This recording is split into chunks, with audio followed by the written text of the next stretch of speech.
So you're like the vast majority of golfers out there, you're slicing your driver and you are giving up a ton of possible distance. Well, the good news is I'm going to give you a 3-step process, 1, 2, 3, that's going to turn that slice into a nice high draw. I'm PGA teaching professional Todd Kolb, and I can tell you this, hitting a nice high draw with your driver, man, it's one of the greatest shots in golf. And if you can pull it off, it just makes your day at the golf course that much better. So what are we going to do? What are the 3 steps that can help us turn that slice into a nice high draw? Let's dive right into it. Here is step number 1.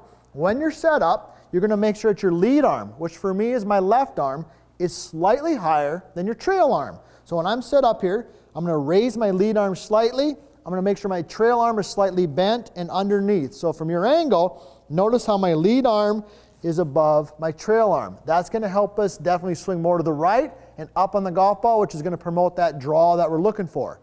Step number 2, you're going to make sure that your stance, the line along your feet, is slightly to the right of center of fairway. Now we're not talking crazy to the right, we're talking maybe 8 to 10 yards. So when I'm set in here, my lead arm is already high, we talked about that, and my feet are just ever so slightly aimed to the right of where I want the ball to finish. All right, that is step number 2. Step number 3, this is the most important one.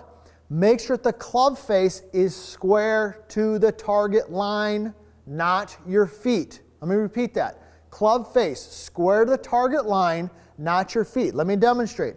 I'm set in here. My lead arm is high. My feet are slightly to the right of my intended target line. The club face is pointed down the target line, right down the center of the fairway. From this position, you're going to go ahead and swing it.